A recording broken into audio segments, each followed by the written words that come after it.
Hello everyone, welcome to my YouTube channel best maths classes. आज second lecture रहेगा ये class 10th chapter 13 statistics का, सांख्यिकी का। आई होप कि आपने पहला लेक्चर अच्छे से समझ लिया होगा। पहले लेक्चर में जो भी मैंने आपको टॉपिक्स बताए थे, मैंने तीनों मेथड आपको बताए थे। मीन निकालने के, माध्य निकालने के तीनों विधियां मैंने आप लोगों को बताई थी। तो आई होप कि आप लोगों ने उसको अच्छे से पढ़ लिया होगा। अब क्योंकि देखो मेन क्या है कि अगर आपको मेथड आता है तो मैंने कल भी आपको बताया था कि केवल डिजिट्स मतलब संख्याएं चेंज हो सकती हैं, है ना। लेकिन अगर आपको मेथड आता है तो आप कोई भी क्वेश्चन होगा किसी भी मेथड से वो पूछ रहा है, क्योंकि तीनों मेथड आपको मैंने बता दिए हैं, तो आप आराम से उसको अटेम्प्ट कर सकते हैं, आराम से उसको सॉल्व कर सकते हैं। फिर भी मैं क्या कर रहा हूँ कि एक क्वेश्चन आपके एक्सरसाइज में देख पा रहा हूँ आपके पास एक्सरसाइज में कुल 9 क्वेश्चन है, ठीक है, और लगभग सब सेम है। बस डिजिट्स, क्लास इंटरवल, वर्ग अंतराल और जो फ्रीक्वेंसी है वो अलग अलग है। मतलब सिमिलर क्वेश्चंस है, एक जैसे क्वेश्चंस है। तो कोई भी एक क्वेश्चन में और करा देता हूँ आपको एक्सरसाइज का, बाकी आप लोग प्रैक्टिस करें। इसमें अगर मैंने कहा 8 क्वेश्चंस है तो आप क्या करें, ट्राई करें सारे क्वेश्चंस को, सबका आंसर निकालें। अगर किसी भी क्वेश्चन में अगर आपका आंसर मैच नहीं करता आंसर शीट से, तो आप कमेंट सेक्शन में लिख दें, मैं उसको कोई पर्टिकुलर क्वेश्चन को करवा दूंगा, ठीक है। 9 क्वेश्चन है बल्कि, ठीक। तो मैं पहला क्वेश्चन फिर ले रहा हूँ इसका। क्वेश्चन नंबर फर्स्ट इसका क्या है, देखिएगा।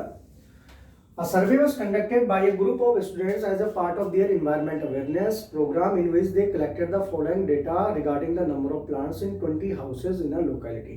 क्वेश्चन क्या है कि कुछ बच्चों का ग्रुप है ना, कुछ बच्चों का जो समूह है, उन्होंने क्या किया, जो इन्वायरमेंट अवेयरनेस है, मतलब पर्यावरण से संबंधित जो अवेयरनेस होती है, उसके लिए उन्होंने सर्वे किया। एक प्रोग्राम हुआ, तो उस प्रोग्राम में उन्होंने सर्वे करना था। सर्वे करना है उन्हें, उसके लिए उन्होंने लिया किसी भी मोहल्ले के 20 घरों को लिया। जब वो 20 अलग अलग घरों में गए तो उन्होंने क्या देखा, देखो उन्होंने देखा कि नंबर ऑफ प्लांट्स, एक तरफ लिखा है पौधों की संख्या, नंबर ऑफ प्लांट्स, और ये दे रखा है नंबर ऑफ हाउसेस। मतलब ऊपर हो गया कि कितने पौधे हैं और नीचे है घर कितने हैं ऐसे। अब मैं आपको समझाता हूं क्वेश्चन में क्या कहना चाह रहा है, ठीक है। देखो कह रहा है कि नंबर ऑफ प्लांट्स 0 से 2, मतलब ऐसे घर जिनमें एक भी प्लांट ना हो, मतलब 0 से लेकर 2 तक क्या हो अगर पौधे हैं, ऐसे कितने घर हैं बच्चों, एक घर है, ठीक है। फिर है 2 से लेकर 4, तो जिन घरों में 2 से लेकर और 4 के बीच में, अच्छा हाँ एक बात और बतानी है, जैसे कि यहाँ पर 0 से लेकर 2 आया, ठीक है, तो यहाँ पर 2 बेटा आएगा नहीं, इसमें क्या आएगा 0 1, क्योंकि अब प्लांट तो पॉइंट में हो नहीं सकते ना। तो इसमें कौन कौन से घर आ गए, ऐसे घर आ गए जिसमें एक भी पौधा नहीं है या फिर एक पौधा है। ये 2 जो अपर लिमिट होती है, ऊपर वाली जो उच्च सीमा होती है, ये ग्रुप में नहीं आती है, ग्रुप के अंतर्गत नहीं होती है, ठीक है। तो 0 से 2 का मतलब ये नहीं होगा कि 0 भी लेंगे और 2 भी लेंगे, नहीं, आप 0 से स्टार्ट करेंगे। मतलब ऐसे घर जिनमें 0 एक भी पौधा नहीं है या एक पौधा है, 2 पौधे यहाँ नहीं देखेंगे, आप यहाँ देखेंगे। 2 से 4 का मतलब क्या होगा कि ऐसे घर जिनमें 2 पौधे हैं या 3 पौधे हैं, वो 2 से 4 वाले में आएंगे। और ऐसे घर हमारे पास 2 घर है, 2 घर ऐसे जिसमें मतलब 2 या 3 पौधे लगे हैं, ठीक है। ऐसे ही 4 से 6, ऐसे घर जिनमें 4 से 6 पेड़ हो, मतलब 4 हो 5 हो, 6 तो इंक्लूड नहीं होगा इसमें, ऐसे घर हमारे पास एक है। फिर आ गया 6 से 8, 6 to 8, ये आपको दे रखा बच्चों 5, देन 8 to 10, 8 से 10 पौधे 6 घरों में है, 10 से 12 पौधे ऐसे आपके 2 घरों में है, और 12 से 14 पौधे, 12 से 14 पौधे जो है कितने घरों में है बच्चों, 3 घरों में, ठीक है। तो एक बार फिर से आपको इसका वही निकालना है, फाइंड द मीन, माध्य इसका निकालना है, ठीक है ना। और बेटा देखो, अगर कोई भी मेथड आपको नहीं देता है कि भाई आपको डायरेक्ट मेथड यानी कि प्रत्यक्ष विधि से, या कल्पित माध्य अज्यूम्ड मीन मेथड, या फिर स्टेप डेविएशन मेथड, पद विचलन विधि, अगर आपसे क्वेश्चन में कहता है कि भैया इसी विधि से निकालना है, तब तो आपके पास मजबूरी है कि आपको उसी विधि से निकालना है, ठीक है। लेकिन अगर आपसे कहा कि केवल माध्य निकालिए, तो तब आपके ऊपर है कि जो आपको मेथड अच्छा लगे आप उस मेथड से माध्य निकाल सकते हैं। मैंने कल भी आपको बताया था कि जो डायरेक्ट मेथड है ना, जिसमें कि मैंने फॉर्मूला बताया था sigma fi xi upon sigma fi, ठीक, उसमें हम डायरेक्ट स्टार्टिंग में क्या कर दे रहे हैं, गुणा कर दे रहे हैं। तो और जो आपने लास्ट वाला मेथड देखा था पद विचलन वाला, स्टेप डेविएशन वाला, उसमें आपने देखा था कि जो बाद में कैलकुलेशन, हालांकि टेबल बढ़ गई, टेबल में जो कॉलम थे वो बढ़ गए, लेकिन कैलकुलेशन वाइज वो ज्यादा इजी रहा, ठीक है। तो जो भी मेथड आपको अच्छा लगे, मैं चलो इसको पहले तो first method assumed mean method से कर लेता हूँ, वो सॉरी डायरेक्ट मेथड, मैं इसको फिर एक बार डायरेक्ट मेथड से सॉल्व कर रहा हूँ, जिसको कि हिंदी में कहेंगे आप प्रत्यक्ष विधि। ठीक है, तो एक बार रिवीजन भी हो जाएगा आपका, इसको अच्छे से और देखिए, और उसके बाद सारे 8 क्वेश्चंस इसके और रह जाएंगे, वो आप ट्राई करना। मैंने आपको पहले ही बोल दिया कि जिस भी क्वेश्चन में आपका आंसर मैच ना हो उसको ऐसे दोबारा करके देखना। अगर आपने 2-3 क्वेश्चन से ही निकल गए तो आप उसको, जो भी क्वेश्चन का अगर आंसर मैच नहीं कर रहा उसको करो, उससे कैलकुलेशन आपकी अच्छी होगी। फिर भी नहीं होता है तो फिर आप मुझे बताना। तो देखो इसमें दे रखा आपको क्लास इंटरवल। क्लास इंटरवल आपके पास 0 से 2, 2 से 4, 4 से 6, 6 से 8, 8 से 10 और 10 से 12, 12 से 14। ये आपका क्लास इंटरवल हो गया। ठीक है, अब इसमें जो बारंबारता, जिसको कि हम फ्रीक्वेंसी कहते हैं, फ्रीक्वेंसी कितनी है, फ्रीक्वेंसी FI जिसे हम कह सकते हैं, ये कितनी है बेटा, 1 2 1 5 6 2 3 6 2 3। ठीक है, तो पहला मेथड क्या था आपका भाई, मीन निकालने का पहला मेथड था आपका कि x bar is equal to sigma FI XI upon sigma FI।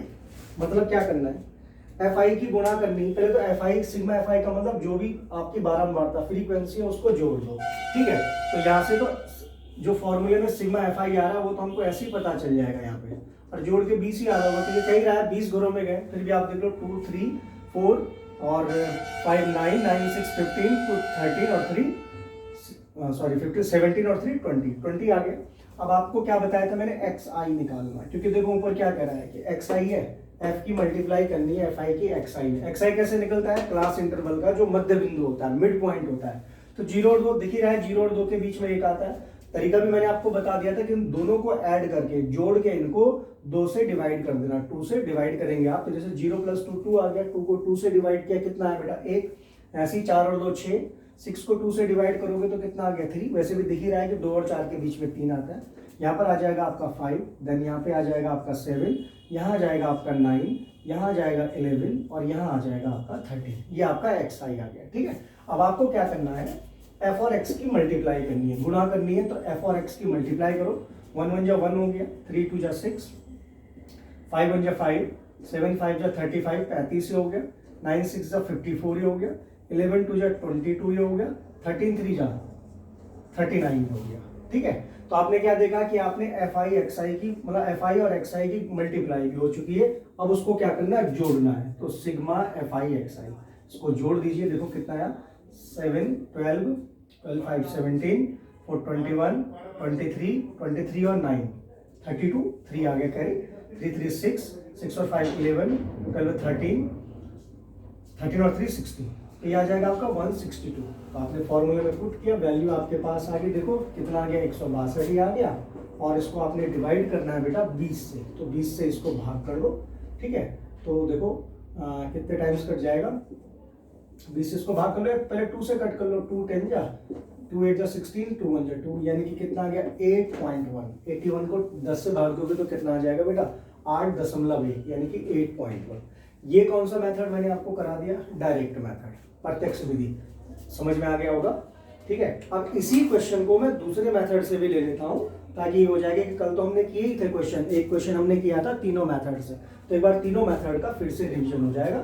बाकी के क्वेश्चन आप ट्राई करें। ठीक है, याद रखना इसका आंसर कितना है यहाँ 8.1। ठीक है, अब बात करते हैं सेकंड मेथड।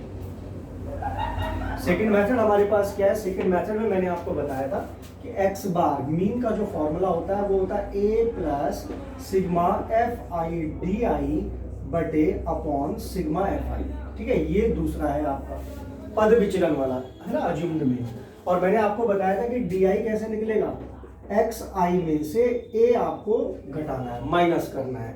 और a क्या होता है, अज्यूम्ड मीन, कल्पित माध्य, जिसको कि हम मानते हैं पहले। और a कहां से मिलता है, x में ठीक बीच का नंबर ले लो आप। आपने पहला यहां से छोड़ा, पहला यहां से छोड़ा, बीच में आप देखना कौन सा आ रहा है, 3 ये छोड़ दिया, फिर 5 और ये छोड़ दिया, ठीक बीच में देखो बेटा 7 आ रहा है, क्योंकि ये संख्या देखना विषम है, ऑड नंबर है, 1 2 3 4 5 6 7। तो अगर ऑड नंबर्स होते हैं तो आपको मिड पॉइंट निकालना ज्यादा आसान होता है। लेकिन इवन में मैंने आपको कल भी बताया था, अगर इवन है तो बीच में 2 हो जाएंगे, तो ऊपर वाला नंबर आप ले सकते हैं। ठीक है, तो यहाँ पर हमारा a तो चलो हमारा ये आ गया। अब फॉर्मूले के अकॉर्डिंग क्या है कि d निकालना है भैया, तो d कैसे निकलेगा, xi में से a घटाना है, माइनस करना है। अब xi ये है, इन सब में से पहले आप a को माइनस कर दो, तो लो 1 है ना x, इसमें से भी 7 घटाना है, तो 1 में से 7 माइनस करोगे तो माइनस का 6, 3 माइनस 7 माइनस का 4, 5 माइनस 7 माइनस का 2, 7 में से 7 माइनस करोगे 0, 9 माइनस 7 2, 11 माइनस 7 4 आ जाएगा, और 13 माइनस 7 आपका आ जाएगा 6। ये आपका डी आई आ गया। Then the next table will be F I D I. ठीक है, F I into D I, F I और डी आई की आपको मल्टीप्लाई करनी है। That means 1 6 minus 6 minus 4 minus 2 minus 8, यह आ जाएगा आपका माइनस 2, इसकी मल्टीप्लाई करके आ गया 0, 6 2 जा हो गया 12, यहाँ पर आ जाएगा 4 2 जा 8 एंड 3 6 जा 18। ये आपका आ गया एफ आई डी आई। अब देखो फॉर्मूले के अकॉर्डिंग क्या है, आपके पास मीन क्या निकलेगा, एफ आई डी आई को भी जोड़ना है, ऐड करना है, तो लो sigma F I D I आप निकाल दीजिए। कल भी मैंने बताया था कैसे, पहले माइनस वाले एक साथ ऐड कर लो, 8 8 14 और 2 16, यानी कि माइनस के तो आ गए 16, और प्लस के कितने हैं 12 और 8 20 एंड 18 38 है ना, 38 हो गया। अब इसमें से माइनस कर लो, 8 में से 6 माइनस किया 2, 3 में से 1 माइनस किया 2, 22 आ गया आपका। ठीक है, तो जोड़ के कितना है, ऐड करके आ गया आपका 22। ठीक, एफ आई सिग्मा एफ आई हम निकाल ही चुके हैं। तो देखो अगर यहाँ पे मैं लगाऊं तो क्या आ जाएगा, मीन ए मतलब 7, तो 7 plus sigma F I D आई कितना है 22, ये आ गया आपका 22 अपॉन सिग्मा एफ आई कितना है बेटा 20, तो कितना आ जाएगा, इसको हटा देते हैं, ये आ जाएगा आपका x bar is equals to, देखो 2 से कट रहा है, 11 बार ये कट गया, 10 बार ये कट गया, तो 7 ये है, और 10 से इसको डिवाइड करोगे तो 1.1 कितना आ गया बच्चों 8.1। यहाँ से भी देखो आपका आंसर, पहले भी 8.1 आया था, अब भी आपका 8.1 आया है। ठीक है, अब आती है बात तीसरे मेथड की। तीसरा मेथड जो हमारे पास स्टेप डेविएशन था, समझ में आ गया होगा आई थिंक। देखो तीसरे मेथड में जो हमारा फॉर्मूला था x बार का, वो था कि a plus sigma F I U I बटे अपॉन मतलब sigma F I into H.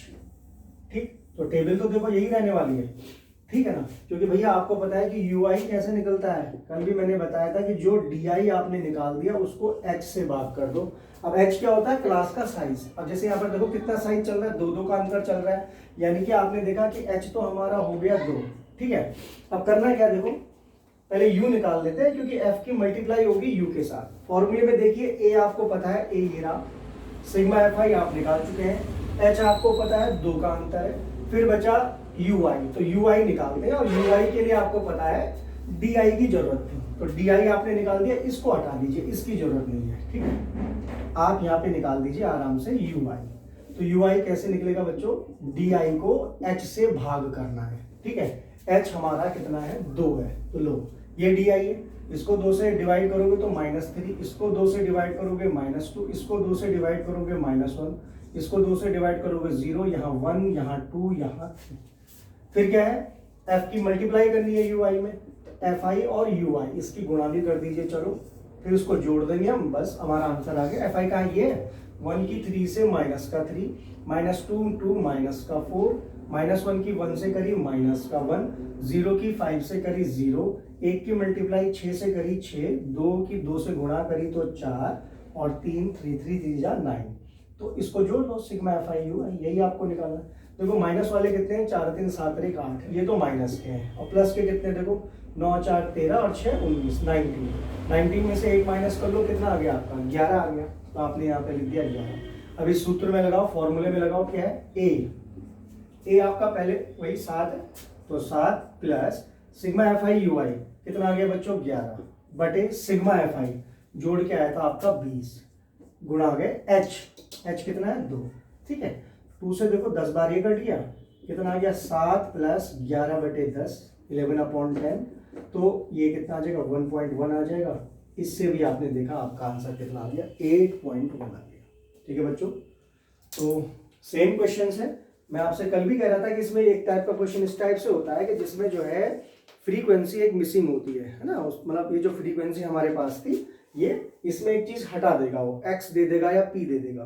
तो फिलहाल तो एनसीईआरटी में मुझे दिख नहीं रहा इस टाइप का क्वेश्चन, बाकी साइड बुक से मैं आपको इस टाइप का एक क्वेश्चन जरूर करा दूंगा, क्योंकि एग्जाम में आते हैं इस टाइप के क्वेश्चन। तरीका वही आपको, लेकिन उसमें याद रखना इसी मेथड से करना है। जब भी बारंबारता आपके पास एक बारंबारता नहीं दे रखी होगी तो तब ये मेथड ज्यादा वो पड़ता है, क्योंकि ये ना अगर यहीं पर गिवन नहीं है तो अगर ये लंबा मेथड लगाओगे तो यहाँ भी वो x आएगा, है ना, यहाँ भी कैलकुलेशन में x आएगा, तो उसके लिए आप प्रत्यक्ष विधि का ही उपयोग करें। ठीक, तो बाकी के क्वेश्चन आप लोग ट्राई करें, और वही मैं बार बार बोल रहा हूँ, एक दो क्वेश्चन जब करेंगे आप, बल्कि सारे कर लेंगे तो बहुत बढ़िया, लेकिन अगर एक दो क्वेश्चन आपने किए तीनों मेथड से करना है, और अगर निकल पा रहे हैं बिना देखे आप निकाल पा रहे हो, तो इसका मतलब है कि आप आराम से क्वेश्चन में इस टाइप का कोई भी क्वेश्चन मीन का आता है तो आप लोग उसको निकाल सकते हैं। ठीक है,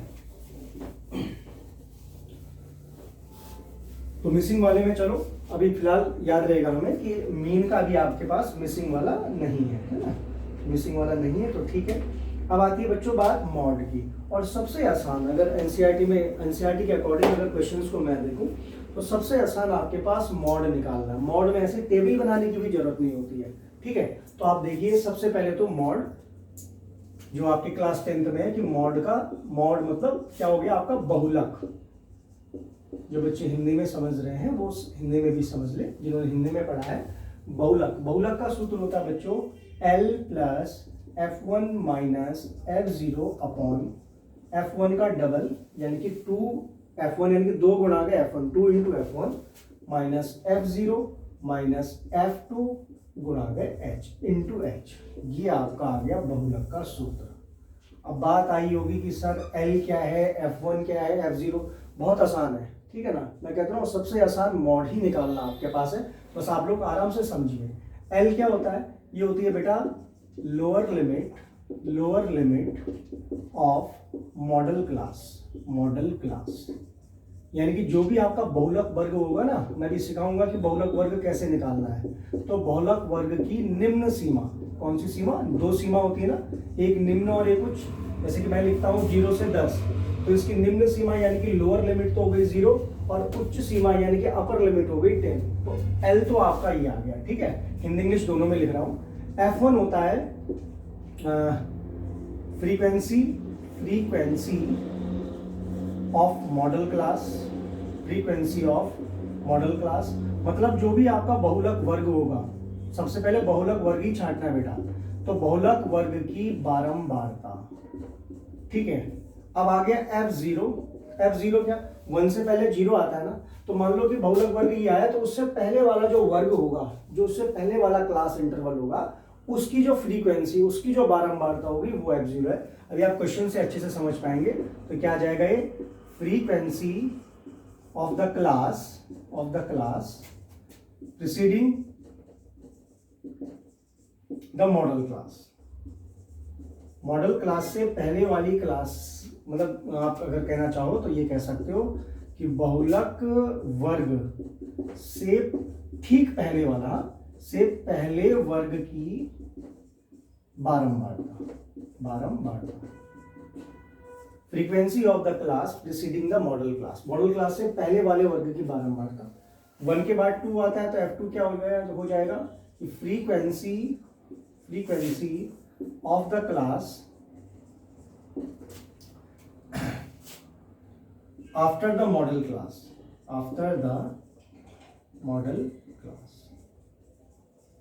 मतलब बहुलक वर्ग, आप कह सकते हो कि बहुलक वर्ग से बाद के वर्ग की बारंबारता। ठीक है, बारंबारता। ठीक, उसके बाद आप क्या देख रहे हैं, F1 यही देख रहे हैं। H वही बेटा क्लास साइज, क्लास कितना, क्लास में कितना, मतलब साइज क्या है। जैसे 0 से 10 है तो 10 है ना, और 0 से 5 है तो 5 का हो गया। ठीक है, तो ठीक, तो ये हो गया आपका, आई थिंक समझ गए होंगे। F1 क्या बताया, frequency of the modal class, बहुलक वर्ग की बारंबारता, frequency of the class preceding the modal class, बहुलक वर्ग से ठीक पहले वाले वर्ग की बारंबारता, frequency of the class succeeding, लिखो बेटा आफ्टर मत लिखो, सक्सीडिंग। ठीक है ना, सक्सीडिंग द मॉडल क्लास मतलब बहुलक वर्ग के ठीक बाद वाले वर्ग की बारंबारता। अब आप क्वेश्चन देखेंगे तो आपको बहुत आसान लगेगा, और मैंने क्या कहा, वैसे टेबल बनाने की जरूरत नहीं है, लेकिन फिर भी मैं टेबल बना के चल रहा हूं ताकि आप लोगों को अच्छे से समझ में आ जाए। एक्सरसाइज 13.2, पहला ही क्वेश्चन है कि the following table shows the age of patient admitted in a hospital during a year. मतलब क्या है कि एक जो टेबल उन्होंने दे रखी है उसमें ये बता रहा है कि किसी भी हॉस्पिटल में जो मरीज भर्ती हुए है ना किसी साल में, वो उनकी संख्या बता रहा है। ठीक, तो जिनकी उम्र मतलब देखो पहला है एज, एज है ना, एज है, और दूसरा दे रखा है number of patient, number of patient, patient माने मरीज हो गया। ठीक है, तो ऐसे मरीज जिनकी उम्र 5 साल से लेकर और 15 साल के बीच में थी, 5 साल हो या 15 से छोटे हो, ऐसे मरीज आपके पास उस हॉस्पिटल में थे 6। ऐसी 15 से 25 ये दे रखा आपको 11, 25 से 35, 25 से 35 आपको दे रखा है 21 यानी कि 21, फिर है 35 से 45 आपको दे रखा है 23 यानी कि 23, और 45 साल से लेकर और जिनकी उम्र थी 55 के बीच में, 55 से नीचे नीचे ऐसे पेशेंट आपके 14 हैं, और 55 साल हो या उससे बड़े लेकिन 65 या उससे नीचे जो है ऐसे पेशेंट आपके पास 5।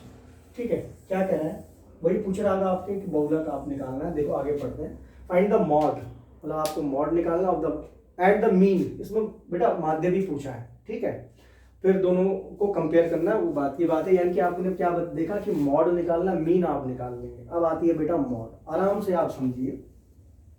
आपने क्या देखा, lower limit of model class, frequency of model class, frequency of the class preceding the modal class, frequency of the class succeeding the modal class. कहने का मतलब क्या, देखो बहुलक वर्ग, बहुलक वर्ग, बहुलक वर्ग, मतलब सब कुछ निर्भर कर रहा है बहुलक वर्ग पे। तो सबसे पहला काम रहेगा कि बहुलक वर्ग निकालना, कि जो हमारा बहुलक आने वाला है, मॉड आने वाला है, वो आखिर कौन से ग्रुप में आएगा। अच्छा हाँ, एक बात और बताओ, जो बहुलक वर्ग आ जाएगा ना, तो जो आपका बहुलक निकल के आएगा वो उसी वर्ग अंतराल के बीच में आ रहा होगा। मैं समझाता हूँ कैसे। पहले सबसे पहले आप चलो बहुलक वर्ग मॉडल क्लास छाटो। क्या करना मॉडल क्लास के लिए, ये बेटा बारंबारता है, फ्रीक्वेंसी है। ठीक है ना, ये फ्रीक्वेंसी, ये क्लास इंटरवल दिख ही रहा है। सबसे बड़ी वाली आप बारंबारता देखो कौन सी है, तो सबसे बड़ा नंबर मुझे दिखा 23, इसका पहला नंबर हो गया ना भाई, फर्स्ट डिवीजन हो गई इसकी। ठीक, तो इसको मैंने ले लिया F1। 23 आ कहाँ रहा है बेटा, इस वर्ग अंतराल में आ रहा है ना, इस क्लास इंटरवल में आ रहा है। यही आपकी बच्चों मॉडल क्लास है, जिसको कि हम कह रहे हैं कि सबसे पहले यही छांटना है। यही आपकी मॉडल क्लास, या जिसे कि हम कह सकते हैं बहुलक वर्ग, ये आपका आ गया। बस अब सब चीज मिल जाएगी। देखो ठीक है, सबसे ज्यादा बारंबारता 35 से 45 मतलब इस वर्ग अंतराल में आ रही है, तो ये आपका बहुलक वर्ग हो गया। चलो साहब बहुलक वर्ग देख लिया। अब आते हैं एल, एल मतलब निम्न सीमा, लोअर लिमिट। अब इसकी बेटा लोअर लिमिट कितनी है, देखो ये तो लोअर हो गई, ये अपर हो गई, निम्न सीमा उच्च सीमा, यानी कि एल आ गया 35। ठीक, अब जरूरत पड़ेगी किसकी, F1 F0 है ना। F1 जो इसकी बारंबारता है, वही मैं अभी लिखा भी था, ये हो गया इसका F1। क्या हो गया F1। 1 से पहले क्या आता है बेटा, 0 आता है ना, ये मान हो गया, ये वैल्यू हो गई F0 की। 1 के बाद क्या आता है, ये होता है 2, 1 के बाद 2 आता है। तो लो देखो F1 पता कर लेना आपको, सबसे बड़ी जो बारंबारता होगी वही F1 है, और ये बारंबारता जिस भी क्लास इंटरवल वर्ग अंतराल में आ रही है वही आपका बहुलक वर्ग या मॉडल क्लास है। उसकी आपने निम्न सीमा L छांट ली, आपने F1 सबसे बड़ा यही है, इससे ठीक पहले वाला F0 हो जाएगा, इसके बाद वाला F2। सब कुछ आ गया फॉर्मूले का, रह गया है केवल H। अब H क्या है बच्चों, कितने का अंतर चल रहा है, 10-10 का अंतर चल रहा है। देखो ठीक है ना, तो आपको पता है साइज इसका 10 का है, 5 से लेकर 15 तक 10 ही तो है।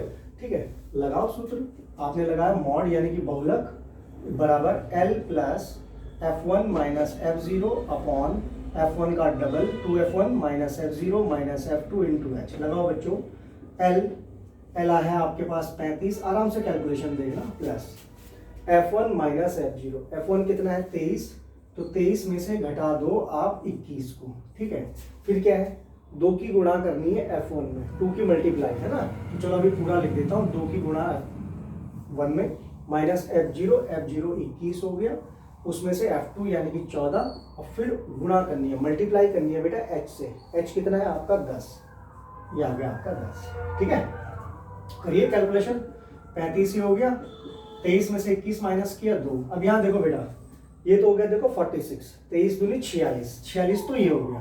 ठीक है, अब चाहे पहले 21 घटा लो, फिर जो आए उसमें से 14 घटा लो, या देखो कि दोनों पे माइनस है, दोनों ऋणात्मक है। ठीक है, दोनों जुड़ जाएंगे, चिन्ह माइनस का, साइन माइनस का रहेगा, तो 4 + 1 5 और 35 35 हो गया, तो माइनस का 35 है। ठीक है, करो 6 में से 5 माइनस किया 1, 4 में से 3 माइनस किया 11 आ गया। तो ये पूरी कैलकुलेशन करके बेटा कितना आ गया 11, और फिर क्या है इंटू 10। ठीक, तो चलो इधर को इसी जगह कर लेते हैं, आ जाएगा इतने में आंसर। 35 तो ये रहा। अब देखो ये अलग है, हाँ बेटा 35 अलग है। कई बच्चे जो ये जो है पूरे के अपॉन में समझते हैं, नहीं एल देखो अलग है, हमें इससे इसको बाद में जोड़ना है, एल ऐड करना है। पहले आराम से इसको देखा करो। अब ये जब हमने एक सिंगल जब भिन्न बन गई, फ्रैक्शन बन गई, अब देखो 10 टू जो कितना हो गया 20, 20 11, तो कितना आ गया बेटा 35 प्लस 11 से भाग दे दो 20, डिवाइड करो 11 का 11 आ गया, कितना आ गया 9.0 है ना। 11 8 जा 88, 2 आ गया 0, बहुत है वैसे इतना, फिर भी 11 1 जा 11, फिर आ गया 9 0, यही चलता रहेगा ना। 11 8 जा तो 1.818 है, तो 2 कर देता हूँ इसे, 1.82 कर देता हूँ। ठीक है, 35 और 1 36 हो गया, 36.82। अब मैं यही बात आपको बता रहा हूँ, बहुलक आया 36.82, 36.82। आपका बहुलक वर्ग क्या था 35 से 45। तो यकीन मानिए बेटा, जो आपका बहुलक निकल के आएगा वो इन्हीं के बीच में आ रहा होगा, ठीक बीच में नहीं, 35 से या 35 से बड़ा होगा और 45 से छोटा होगा। आपका आंसर आ गया। ये मैं आपको इसलिए बता रहा हूं कि मान लो कि एग्जाम टाइम में हमारी कोई कैलकुलेशन में हमारी कैलकुलेशन गलत होगी। अच्छा, बहुलक वर्ग ये था और आपका आंसर आ रहा है मान लो 23, तो आप खुद समझ जाना कि जब बहुलक वर्ग मेरा 35 से 45 है, तो जो मॉड है वो इसी के बीच में आना चाहिए था। 23 तो आ ही नहीं सकता, तो आपको इससे एक आइडिया लग जाएगा कि कैलकुलेशन में कहीं ना कहीं गलती हुई है। ठीक है ना, या 45 से बड़ा आ जाए तो भी आपको देखना है कि हाँ ये तो आ ही नहीं सकता बहुलक। और अभी मैं आगे जब आपको मीडियन माध्यिका कराऊंगा, वो हमेशा अगर माध्यिका है तो माध्यिका वर्ग में ही आएगी, बहुलक जो है बहुलक वर्ग के बीच में ही आता है। मीन से हमारा मीन का तो ऐसा कोई वर्ग होता ही नहीं है ना, तो वो तो कुछ भी आ सकता है रैंडमली, लेकिन ये ठीक है बच्चों। तो ये आपका बहुलक है और सबसे आसान है। देखो टेबल तो मैंने बना ली, अगर मैं वैसे भी लिख देता तो सबसे बड़ा वाला F1 हो गया और ये आपका बहुलक वर्ग हो ही गया, तो टेबल बनाने की भी जरूरत नहीं है, कुछ एक्स्ट्रा तो करना है नहीं हमें। ठीक है, तो इसीलिए मैं कह रहा हूँ कि जो मॉड है आपका बहुलक, ये सबसे आसान है। अच्छा, इसमें भी मैं देख रहा हूँ सारे क्वेश्चंस बिल्कुल सेम। F1 छांट लिया, सबसे पहले मॉडल क्लास छांट ली, और उसके बाद चलो फिर भी मैं एक क्वेश्चन इसका कल कराऊंगा। इसमें भी मुझे मिसिंग वाले जो बारंबारता जिनमें नहीं दे रखी होती है ऐसे वर्ग अंतराल, वो वाले क्वेश्चंस नहीं दिख रहे हैं, तो मैं चलो एक ही बार में आप लोगों को करा दूंगा। फिलहाल तो जो जो आपकी बुक में है पहले आप वो देखिए कि एनसीईआरटी में जो है, ठीक है ना। तो एग्जाम में मुझे मालूम है कि कुछ मिसिंग वाले आ जाते हैं कि बारंबारता नहीं दे रखी होती, हो सकता है इन्होंने एग्जाम्पल में तो है, आगे मैं देख रहा हूँ, तब हम आपको करा देंगे। ठीक है, तो बच्चों आज प्रैक्टिस करना आप माध्य की, मीन के 2-4 क्वेश्चंस और आप करना एक्सरसाइज 13.1 से, और अगर वो बन जाते हैं आपसे तो 13.2 में आपके पास 6-7 क्वेश्चन अभी और हैं। ठीक है ना, तो उनमें मॉड आप निकालना। कल मैं फिर भी रैंडमली एक क्वेश्चन और ले लूंगा, फिर एक बार आप लोगों को समझा दूंगा। ठीक है, तो आप लोग पढ़ते रहें, अच्छे से अपनी तैयारी करते रहें। Okay, that's all for today, thanks for watching.